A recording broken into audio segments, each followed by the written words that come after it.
तुळजाभवानी देवीच्या सुरक्षेत आता वाढ होणार आहे, कारण तुळजापूर शहरामध्ये 64 ठिकाणी 233 CCTV कॅमेरे जे आहेत ते बसवण्यात आलेले आहेत. या संदर्भात आपल्यासोबत बोलण्यासाठी धाराशिवचे SP मॅडम आहेत. आपण त्यांच्याकडून अधिक माहिती जाणून घेऊ. मॅडम, काय सांगाल, सुरक्षेत वाढ होते? त्यामध्ये आम्ही सर्वे करून गुन्हे आणि कायदा सुव्यवस्थेच्या दृष्टीने 62 लोकेशनवरती 233 कॅमेरे लावलेले आहे आणि त्यामध्ये वेगळे प्रकारचे कॅमेरे आहे. ANPR काही कॅमेरे आहे, PTZ आहे, बुलेट कॅमेराज आहे आणि ते 62 लोकेशन कवर केल्याने जे पण महत्त्वाचे एंट्री एक्झिट पॉईंट आहे ते आम्ही यामध्ये कवर केलेले आहे. तर जे प्रॉपर्टी क्राईम आहे, त्या प्रॉपर्टी क्राईम आहे किंवा बॉडी क्राईम आहे, ते सगळे प्रिव्हेंट करण्यासाठी आणि डिटेक्ट करण्यासाठी दोन्हीही कामामध्ये आम्हाला अत्यंत महत्त्वाचे सिद्ध होणार आहे.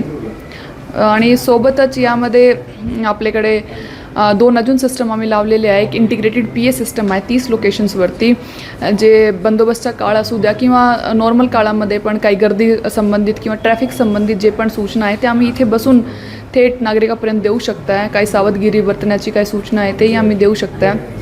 सोबत 20 लोकेशनवरती SOS सिस्टम पण आहे की 2 वे कम्युनिकेशन. तिथे कुठलाही भाविक आहे किंवा नागरिक आहे, त्यांना काही अडचण आहे तर ते बटन प्रेस करून इथे जे आमच्या सिस्टम आहे, आमचे अधिकारी अंमलदार आहे त्यांच्याशी डायरेक्ट ते संवाद साधू शकत आहे की आम्हाला अशी अडचण आहे, हे मदतची अपेक्षा आहे, तर आम्ही त्यांना त्याप्रमाणे प्रॉपर रिस्पॉन्स देऊया. टेक्नॉलॉजीबद्दल काय सांगाल? कुठली टेक्नॉलॉजी असणार आणि एक नवीन म्हणजे ह्या कॅमेऱ्यामध्ये काय असणार आहे? नवीन म्हणजे आतापर्यंत काय होतं की एक इंटिग्रेटेड सिस्टम नव्हता. आम्ही मोस्टली काय ते बाहेरच्या लोकांवरती डिपेंड राहायचे की त्यांचे कॅमेऱ्याच्या अँगलवरती डिपेंड राहायचे. तर एक आहे की एक इंटिग्रेटेड सिस्टम आता झालेलं आहे आणि आम्हाला जे महत्त्वाचे पॉईंट वाटतात यामध्ये कवर झालेले आहे. आणि हे जे सिस्टम आहे, जसं आता मी आपल्याला सांगितलं की PA सिस्टम आहे, SOS सिस्टम आहे आणि तुळजापूर शहराचे प्रत्येक महत्त्वाचे एंट्री आणि एक्झिट पॉईंट आम्ही कवर केलेले आहे की कुठलीही गाडी जर आता शहरामध्ये येत आहे तर आम्ही ते ट्रेस करू शकतो आहे. आणि यामध्ये बेसिक AI आहे, एक युजर फ्रेंडली इंटरफेस आहे आणि भविष्यामध्ये अजून जशी ॲडव्हान्स AI येत आहेत त्याही जर इंटिग्रेट करण्याची गरज पडली तर हे त्याचेही कम्पॅटिबल आहे सिस्टम.